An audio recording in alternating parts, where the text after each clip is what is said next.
Salve, salve, meus amigos do Café Cultural aqui da Rádio Mega Brasil, tudo bem com vocês? Tenho plena certeza que sim. Começando mais um programa, começando mais um bate-papo sobre cultura, sobre arte, sobre esse mundo maravilhoso que nos faz tão bem e que tira um pouquinho da gente da realidade. Gente, vamos ser sinceros, Ricardão, esse mundo tá chato, viu, cara? Brincadeira, deixa eu botar minha câmera um pouco pra cá, eu coloquei a câmera no lugar, não ficou legal. Pronto, agora sim. Sabe, esse mundo é bagunça de economia, é bagunça no futebol, é bagunça. Né? E aqui na cultura não tem bagunça. Falando de cultura não tem bagunça, só tem coisas É, boas é pra gente verdade. falar. Hoje eu estou aqui com mais um amigo, Ricardo Fonseca. Ricardão, obrigado por ter aceito o convite, obrigado por estar Imagina, com a gente. imagina. Vamos lá. Eu vou começar nosso bate-papo, como eu começo sempre o programa, que é a maneira tradicional que a gente faz. Eu queria saber quem é Ricardo Fonseca por Ricardo Fonseca. Tá bom, Sérgio, olha, eu agradeço a oportunidade aqui. A gente se encontrou o quê? 2 minutos antes, eu acho que a gente já está amigo, né? É, Falamos uns 5 minutos, nos demos muito bem. o mundo da cultura, o mundo das artes faz isso, faz a gente ter empatia, ter energias muito positivas. Vamos lá, Sérgio, olha só, na verdade, eu sou Ricardo Fonseca de Pinho, né? Por opção aí, na minha vida profissional, eu sou advogado, eu trabalho com direitos autorais, inclusive. Legal. É, e na minha profissão eu uso Ricardo Pinho, sempre usei, não sei por quê, comecei a usar e ficou. E eu Uhum. reservei o Ricardo Fonseca, que eu acho que tem uma tradição aí por outros autores, outros artistas que infelizmente não são meus parentes, mas eu acho que tem uma outra tradição, e eu acabei ficando Ricardo Fonseca para os trabalhos mais artísticos, vamos dizer assim, como Uhum. escritor mesmo, como poeta, e o Pinho para profissional. Mas, na verdade, eu sou Ricardo Fonseca de Pinho, eu sou natural de Niterói, eu nasci em 1960, moro ainda em Niterói, morei 12 anos numa cidade do interior do estado do Rio, nas montanhas, uma cidade nova chamada de Nova Friburgo, e Uhum. morei 2 anos em São Paulo, morei em 90, 91, 92, 3 anos, na verdade, em São Paulo. Né? Eu sou advogado, já disse, eu trabalho com propriedade intelectual, trabalho com marcas, patentes e direitos autorais também. E Uhum. eu escrevo, né? Uma amiga minha uma vez perguntou assim: Ricardo, você escreve? Eu falei: eu escrevo mais ou menos desde os 7 anos de idade, quando eu fui alfabetizado. É, por aí, por É aí. brincadeira, mas é piada. Mas eu sempre fiz muita poesia, gosto muito de poesia, e sempre quis vontade de escrever um romance mais longo. Eu fiz um Uhum. romance de teste que eu nunca tentei nem publicar, porque foi realmente ele tá registrado. Se você for lá na Biblioteca Nacional, vai encontrar lá o volume na época, né, Sérgio, mimeografado, né? Isso é coisa de Oh, para que se entrega a idade, que se entrega a nossa idade. explicar aí para a criançada o que é, Né? para a juventude, o que é mimeógrafo, mas enfim, tem lá. Mas foi um romance que eu escrevi de teste, como assim, para me testar, né? Testar a minha capacidade de manter uma história por 200, 300 páginas. Então, eu nunca tive Ah. muito interesse, não acho uma história muito interessante de ser publicada, nunca tive interesse de publicar. A minha vida profissional tomou muito tempo meu, né? Eu também sou casado, eu sou pai de 3 filhos. Agora meu filho mais velho tem 37, meu filho do meio 33 e minha filha mais nova 27. Eu tenho uma neta de 17 anos, né?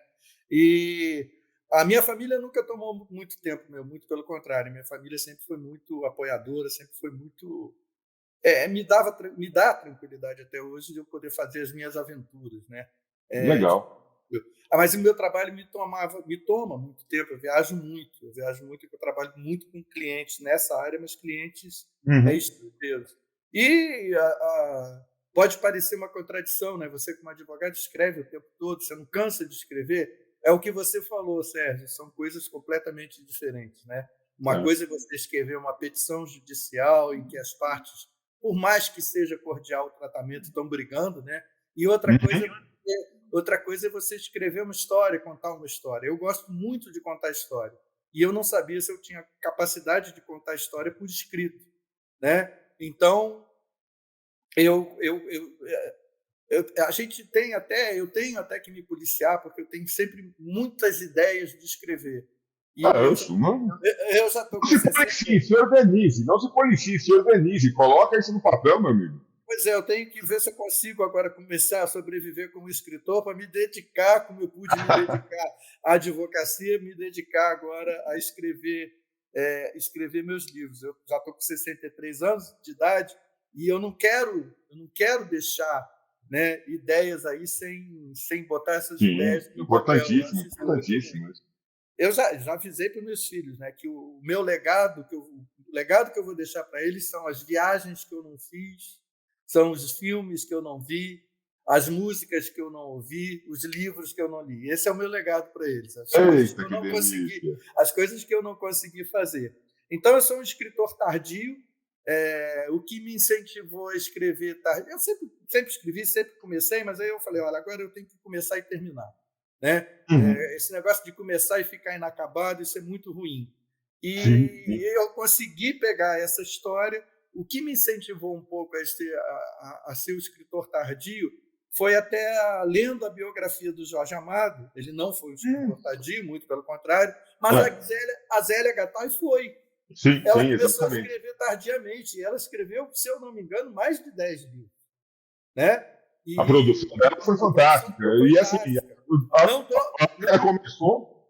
não estou me comparando com ela, mas ela deu uma motivação assim de que acabar um pouco com essa ideia, né, que a gente fala hoje, né, Sérgio, do etarismo, né? Então tem tempo, então eu espero viver aí pelo menos uns 10, 15 anos produtivamente, dá para fazer, dá para escrever, dá para terminar o que eu comecei, Muita né? coisa, muita Dá para coisa, muita terminar. coisa.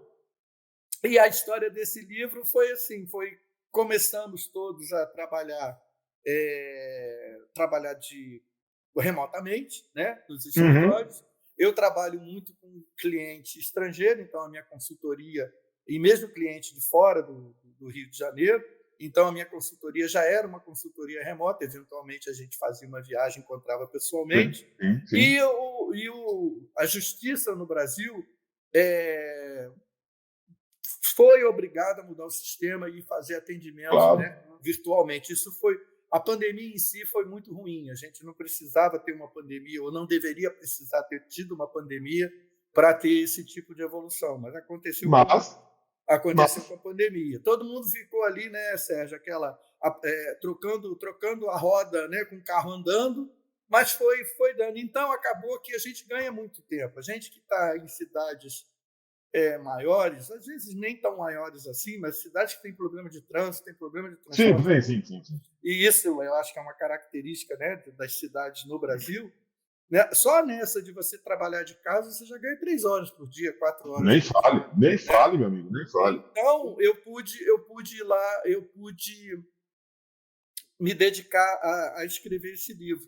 E eu também fiz o seguinte, eu tomei eu acho que foi a grande mudança, talvez, na minha cabeça, foi eu tomei, não como uma profissão, mas eu tomei como um compromisso. Então, é um compromisso como se fosse um compromisso profissional. Eu tenho que começar e eu tenho que terminar. Se vai ficar bom, se vai ser publicado, se não vai ser Se publicado, não ficar bom, a gente arruma depois. A gente arruma depois, se a vai crítica vai corrigindo. gostar ou se a crítica não vai gostar, a gente Vai. chega um ponto que a gente tem a necessidade de contar aquela história.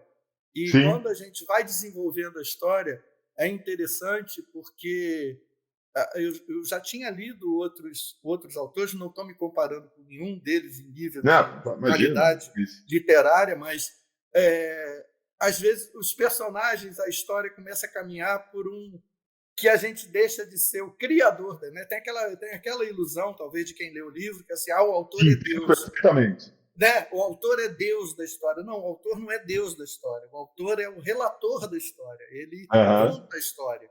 Os personagens, eles tomam os caminhos, a história toma um caminho.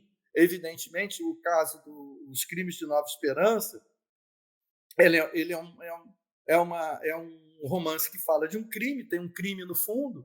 Então, você tem lá a questão do mistério, né, o autor se preocupa de levar aquilo até o final, né, de fazer o máximo de mistério mesmo, de Uhum. suspense para prender o leitor, mas muitos personagens vão tomando caminhos que você, como autor, quando você começou o livro, você jamais pensava naquilo. E, né? tem, inclusive, alguns personagens que você falava, não, isso aqui eu vou colocar só para ele dar uma passadinha. De repente, essa passadinha acaba tomando um vulto dentro da obra, Exatamente, que ele exatamente. quase vira o protagonista. Tem muito disso. Exatamente. E isso é interessante porque parece que eles têm personalidade própria. Parece não, tem personalidade própria. Mas Tem. aonde o que eu acho que é curioso é aonde isso está guardado dentro do autor, né? Que acaba Esse é um mistério, meu amigo, que você não vai descobrir nunca. não E é muito espero que não interessante. descubra nunca. Porque eu acho que o dia que que o autor descobrir aonde que esses personagens estão guardados, perde a graça. O mais Eu acho que gostoso sim. é fazer isso que você fez. Você dá o start, você começa. E aí chega uma hora que a própria obra se desenvolve. Gente, Exatamente. olha, Exatamente. eu entrevistei aqui uma vez o neto do Fernando Sabino. Foi uma entrevista deliciosa. E ele comentava que o próprio Fernando Sabino já falava isso. Ele falou assim, eu faço a primeira linha. Da primeira linha em seguinte, o que vai acontecer depois da primeira linha eu não tenho a menor ideia. E a obra vai... Porque eles ganham vida. Cada personagem ganha vida. É muito interessante. Para fechar esse livro, para fazer, né, o começo, meio e fim, eu fiz uma técnica que eu nem usava, e eu passei a usar essa técnica até no meu trabalho profissional de profissional como advogado, que eu faço um roteiro. Eu falo, ó, tem isso, eu vou sair daqui, tem que chegar aqui. Né? E nesse meio eu posso ter isso, posso ter aquilo outro. É como se fossem os capítulos, os desenhos dos capítulos, os temas dos capítulos. Eu tenho que ter esse ponto de partida e tenho que ter esse ponto de chegada. E eu ponho vários capítulos ali no meio. Muitos desses capítulos saíram, outros entraram, voltaram. Então, de novo, sem pretensão nenhuma de me comparar, mas lendo o Jorge Amado, lendo a biografia do Jorge Amado, ele foi... Não que ele foi criticado, mas ele foi muito questionado por que a Dona Flor terminou com os dois maridos. Né? Por que ela não ficou com um ou com outro? E ele falava para todo mundo, porque ela quis. Ela quis ficar com os dois. Não fui eu que quis que ela ficasse com os dois. Ela quis ficar com os dois. E eu vi isso... Não, de novo, não estão me comparando com o Jorge Amado, quem sou eu. Abro um parênteses aqui, o Jorge Amado, para mim, é o maior escritor da língua portuguesa, era o escritor brasileiro que merecia ter recebido o Nobel de Literatura, não recebeu, a gente sabe, por questões políticas, né, na época, mas eu acho o Jorge Amado, não que a gente não tenha outros, a gente tem, graças a Deus, né, a gente tem escritores... Mas é um nome divino. Para mim é uma referência, e principalmente as últimas obras dele, porque ele foi uma vez entrevistado e falou, qual é a diferença do seu início de carreira para o seu final de carreira, na sua opinião? Ele falou, eu adquiri humor, eu fiquei mais irônico, porque no começo a obra dele era muito pesada, né? Era uma obra militante, né? Exato. Era uma obra de militância. E depois, quando ele perdeu isso, ele recebeu um monte de crítica, né? Porque mudou. Mas se você ler Dona Flor... Ficou mais fluida, a obra ficou fluida. Exatamente. E foi o que ele disse, né? É muito interessante. Então, nesse livro, tem uma personagem, como é que eu vou falar sem dar muito spoiler, que ela acaba morrendo. Imagina. Ela acaba morrendo. E eu, conversando com uma amiga minha, que foi uma das primeiras a ler o livro ainda não publicado, e ela falou, poxa, fiquei com muita pena desse personagem, né? Porque ela acabou morrendo. E eu falei, morreu de uma forma muito agradável. E eu dizia para minha amiga, eu falei assim, eu também fiquei com muita pena. Mas do jeito, a opção que ela tinha para viver, ela não queria. Olha só.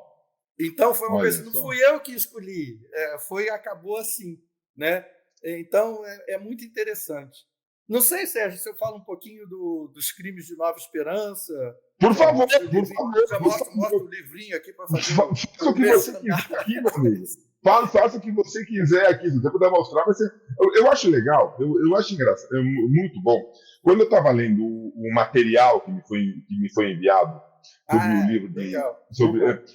sabe quem que me lembrou? quem me lembrou, pelo menos no material, no release que foi mandado, não sei se você já leu Dália Negra. Não li, vou ler. Dália Negra é um romance já mais antigo, não é brasileiro, mas me lembrou muito Dália Negra. Assim, o começo, assim, a história, o pouco que é colocado no release, me lembrou muito. E o Dália Negra foi um sucesso tremendo. Virou filme, inclusive, virou série. Eu acho que eu vi o filme. E é um crime muito semelhante ao que eu li. Uma moça que foi assassinada, depois toda a trama dos detetives, e aí imagino que deva ter motivos e mais motivos e mais motivos.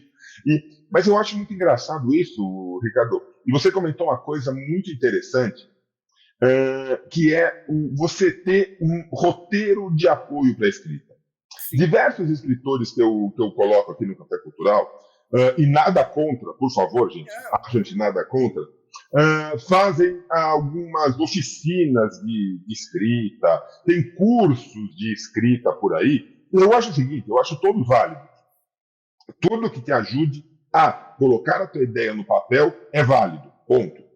Mas esse roteiro que você fez, eu acho que é a principal dica que a gente tem que dar para quem quiser escrever um romance. Você quer fazer poesia, você quer fazer uma crônica, é uma outra técnica, uma coisa. Mas um romance onde você tem que desenvolver uma história e que você tem que ter respeito, nem pelo leitor, óbvio, sempre, sim, claro, mas respeito pelos teus personagens. Sim. Você não pode colocar um personagem fazendo alguma coisa na tua obra e esquecer desse personagem. Sim. Sim. De repente, cadê aquele cara que entrou na padaria? Ele entrou na padaria e ficou lá para sempre? Então, fazer esse roteirinho, colocar os personagens, entender a trama, as relações que eles têm. Olha, eu já li livros, eu sou um leitor, desde a minha adolescência. Eu já li livros que tinha determinados personagens que começavam como o tio da protagonista e terminava como marido. Ele falou, não, mas ele era tio, não era marido. Ou seja, o autor não teve a preocupação de fazer esse roteiro. Eu acho, Sérgio, a gente vai falar muito. É óbvio. Cada pessoa que vai escrever, ou que vai fazer qualquer trabalho, né, e qualquer trabalho, não só o trabalho artístico, tem que achar a sua melhor forma de trabalhar. Né? Mas é o que você falou. Se você vai fazer eu acho que num romance, que é uma obra mais longa, né, independentemente do número de páginas, a gente está falando longo do romance de 40 páginas ou de 200, não interessa. O que você tem que ter ali dentro, e isso foi uma preocupação minha com os Crimes de Nova Esperança, é verossimilhança. Você tem que ter, porque ela não é uma obra fantástica. Então, você tem que ter uma preocupação com verossimilhança. E a outra que você tem que ter é os personagens serem coerentes. Então, você não, porque tem muito livro que você lê que o personagem ele começa com uma personalidade e termina com outra. E não tem uma justificativa. Exato, se tiver uma justificativa, tudo bem. Ou então, você apresenta como um personagem, o personagem é o Ricardo é muito bonzinho, o Ricardo é muito educado. E você vai ver que o Ricardo, no decorrer da história, não é nada daquilo. O Ricardo é um serial killer, o Ricardo é um abusador de mulher, enfim. Mas vai ter um motivo para ele não ser assim. O que não pode é assim, como você falou. O cara era o tiozão legal que gostava das crianças e gostava de animais e dos bichinhos. Aí no último capítulo ele está chutando cachorro. Por quê? Porque ele é assim. Mas ele não era assim, né? Como é que ele ficou assim? Não pode. Então eu tive essa preocupação, apesar de que eu estava relendo uma obra ainda há pouco. Na verdade, é como ler romance. Na verdade, ele está ensinando a escrever romance. Depois eu te dou até o nome do autor. E na verdade, o que estava se falando ali, a questão da verossimilhança, é que, por mais que seja parecido, por mais que a cidade de Nova Esperança seja parecida com uma cidade real, ela não é real. Por mais que os personagens sejam parecidos com pessoas reais, eles não são reais. Eles são construções linguísticas. Agora, dependendo do que você escreve, você tem que ter esse pé na realidade, porque senão a história fica solta, né? Então, o que houve aqui foi isso. Eu peguei, inclusive, Nova Esperança é a experiência que eu tenho com a cidade de Nova Friburgo. Não é a cidade de Nova Friburgo, mas a cidade de Nova Friburgo ela foi fundada por migrantes suíços. Então, eu quis fazer uma história de uma cidade fundada por migrantes suíços, mas fundada também por africanos escravizados. Então, você já viu, já não é. Não, eu acho o seguinte, Ricardo, independente disso, cara, eu acho o seguinte, se algum leitor reconhecer, pô, mas essa cidade aqui de Nova Esperança é Nova Friburgo, tá tudo bem. O que importa é, assim, ele reconhecer que a história, apesar de você falou, não é uma história real, não é baseada em fatos reais. Os personagens não são reais. Não são reais. Aquela coisa. É o que normalmente a gente vê em filme, né? Qualquer semelhança é mera coincidência. Não, é porque, de novo, o que eu estou dizendo é assim, as pessoas não procurem se identificar, entendeu? Porque é aquilo, eu morei em Friburgo, né? Eu morei 12 anos em Friburgo. Não tem ninguém de Friburgo que eu conheci em Friburgo, que são meus amigos de Friburgo, foram meus amigos de colégio de Friburgo. Tem ninguém na história. Então, não se procurem na história, porque não vocês não vão estar lá. Agora, se algum leitor olhar e falar, poxa, eu conheço uma pessoa que é parecida com esse personagem do livro, qualquer semelhança é mera coincidência, já vivemos anteriormente. O que acontece, eu acho que o que acontece com a gente é que quando a gente vai escrever, o Marx tem uma frase, eu não sou marxista, mas o Marx tem uma frase que ele diz que depende disso, de uma inteligência ímpar. Aliás, o único que deu uma frase que eu acho que é verdadeira até hoje: só o trabalho gera riqueza. E é só o trabalho gera riqueza, ponto. Isso aí, para mim, é uma das poucas verdades universais. O outro que ele falou é o seguinte: os filósofos não são cogumelos, né? Que brotam, né, do nada, da terra. Do nada. Os filósofos, e aí eu incluo os autores, os artistas, as pessoas que são envolvidas com manifestações culturais, a gente está falando de uma época numa determinada, ainda que a gente esteja falando de outra, mas a gente está falando de uma época, de uma determinada época, a gente é como se fosse um liquidificador, um catalisador, entendeu? Então, é capaz, na próxima história que eu escrever, vai ter lá um apresentador de um programa cultural super gente boa, super bacana, e o Sérgio vai olhar lá e vai falar, sou eu, cara, aquele dia. Tá bom, se você se identificar, achar legal, agora também pode ter um apresentador de programa muito chato, muito bacana. Exato. Não me achou chato? Não pode ser. Não sou eu, isso aí não sou eu. Não, o que eu acho é isso, eu fico assim muito não é preocupado, mas eu faço muito esse alerta para as pessoas: não se procurem dentro do livro, não se procurem dentro da história. Pode ser que algum personagem tenha uma característica minha, sua, como vai ter, né? As pessoas são completamente diferentes, mas elas têm algumas coisas a gente tem alguma coisa em comum, né? Todos os seres humanos têm, né?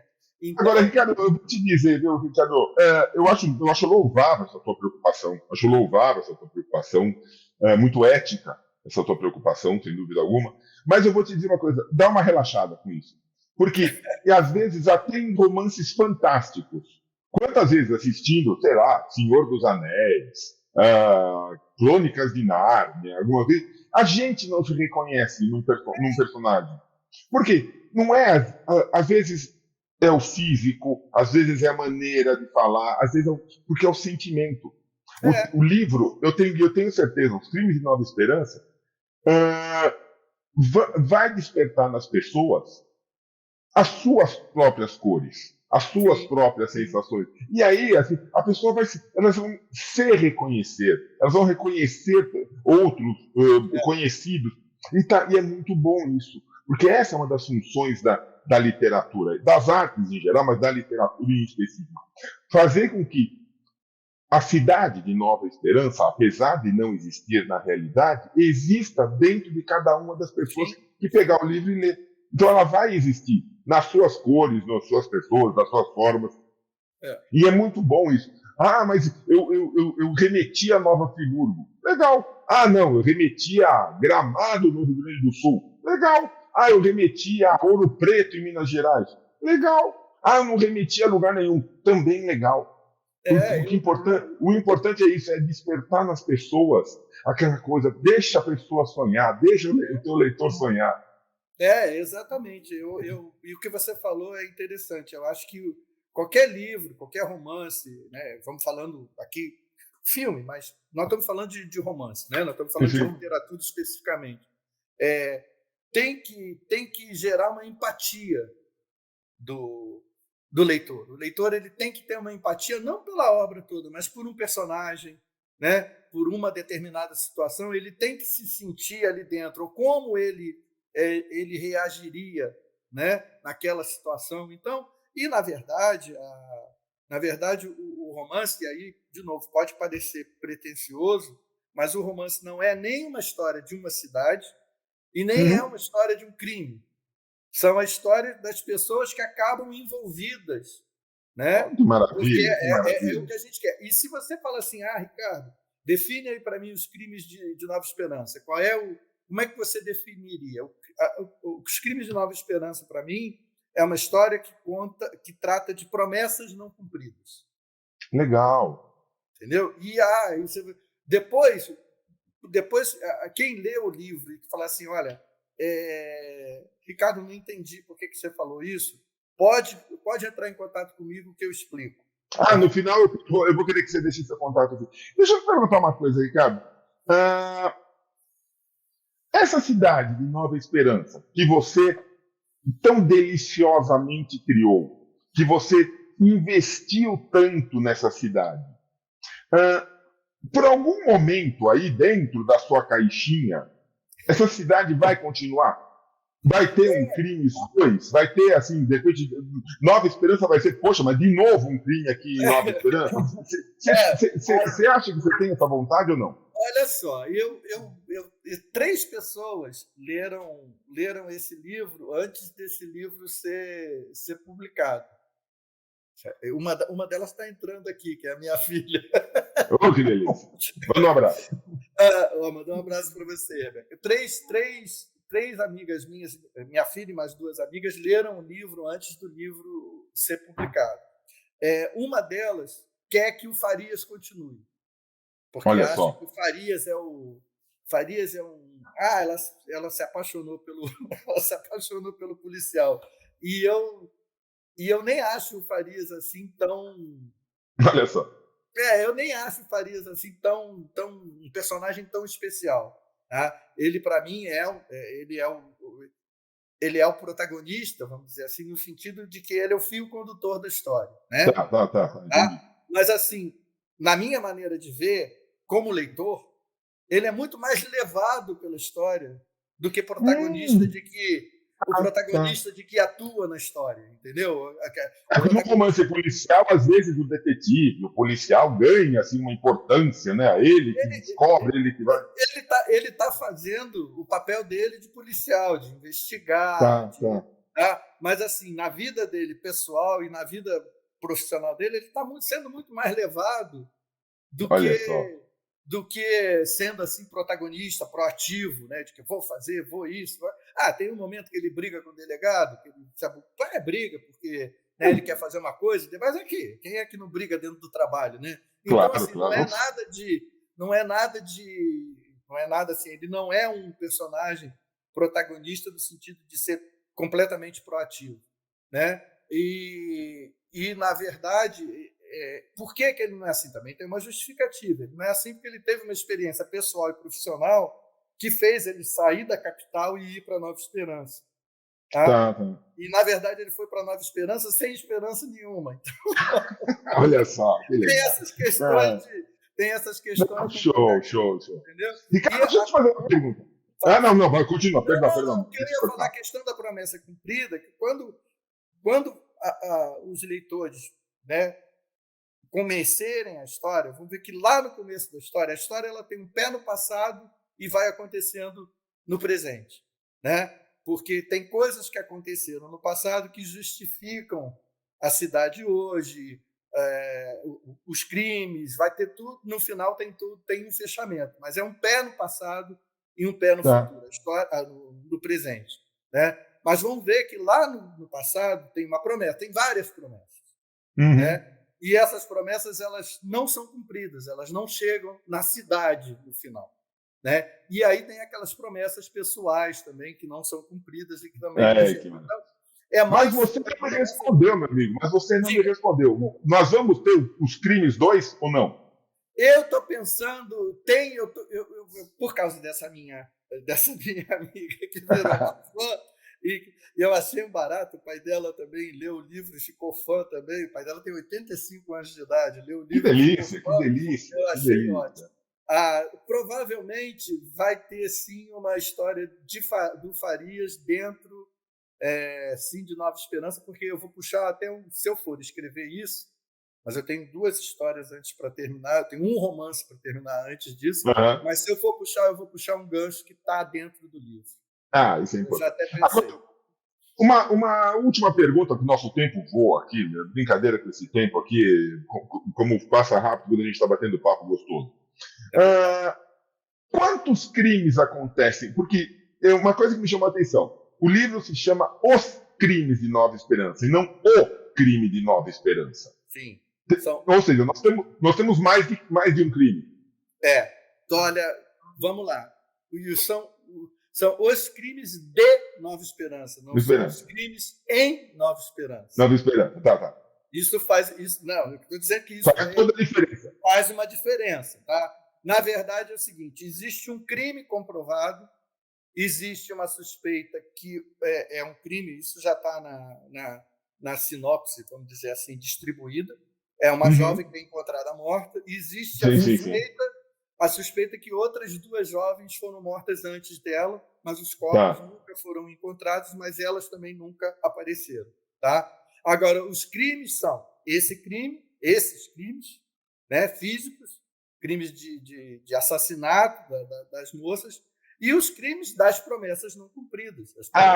Que maravilha! As promessas não cumpridas eu considero crimes. Então, sem dúvida. Entendeu? Então, por isso é que não é os crimes em Nova Esperança, é os crimes de Nova Esperança. E Ricardo, eu tenho certeza que nós vamos ter aí novos crimes de Nova Esperança, sabe, Nova Esperança, e tem mais. Nós vamos ter aí uma sequência muito boa, eu tenho plena certeza disso. E olha, cara, se eu já gostei da obra, lendo o release, agora eu vou fazer questão de ler a obra, porque com certeza e eu vou te é muito boa.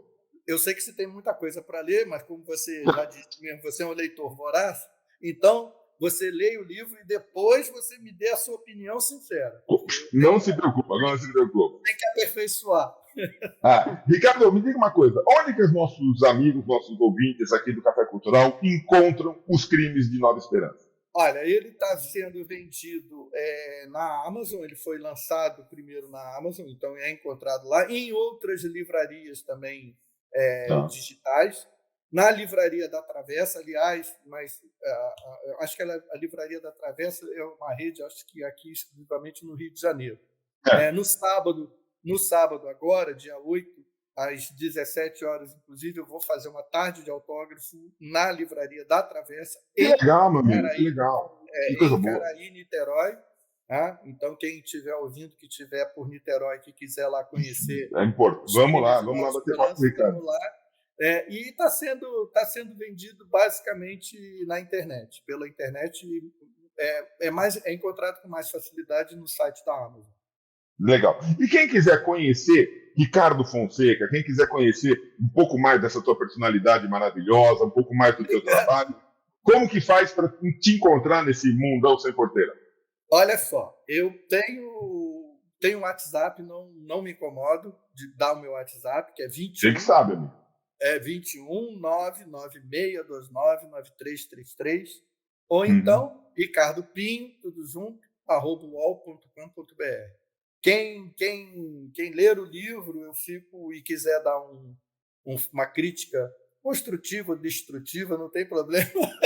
Não, o importante é que lê o livro. Exato. E o pessoal que está adquirindo o livro, está comprando o livro na Amazon, eu vou pedir também que coloque lá uma classificação, lá um comentário. Claro. Isso é importante, muito importante. A obra, o livro ele está classificado como literatura para adolescente, não sei porquê, conversei com o pessoal da editora, falaram que é metatag, tá bom que seja. Não deixa eles. Tá deixa eles. O importante é chegar no público, o importante é chegar na mão das pessoas. Ricardo, eu quero te agradecer demais, quero te parabenizar por essa tua vontade de colocar no papel as tuas ideias, pela forma. Quero te parabenizar pela tua personalidade, realmente uma pessoa extremamente agradável, uma conversa muito boa, e deixar o Café Cultural aqui 100% à tua disposição. Tendo novas obras, tendo novos pensamentos, novas ideias, querendo bater papo, só dá um toque, vem tomar um café com a gente. Vou sim, Sérgio. E outra coisa, você já tem aí o meu WhatsApp também, o meu e-mail, tá? Quiser trocar ideia, vamos lá, que foi muito bom. É o que eu falei, parece que tem pessoas que a gente encontra que parece que a gente já encontrou em outras vidas, a gente tem uma... Nunca se sabe, meu amigo, nunca se sabe. Tem uma empatia instantânea e foi o caso com você, Sérgio. Que bom. Por isso que passou rápido o nosso tempo aqui. Sem dúvida. Muito obrigado. E a vocês todos que assistiram mais essa edição do Café Cultural, meu muito obrigado, meu abraço. A gente volta logo com mais um bate-papo. Espero tão gostoso como foi esse com o Ricardo. Ricardão, grande abraço, tudo de bom. Valeu, cara. Até mais.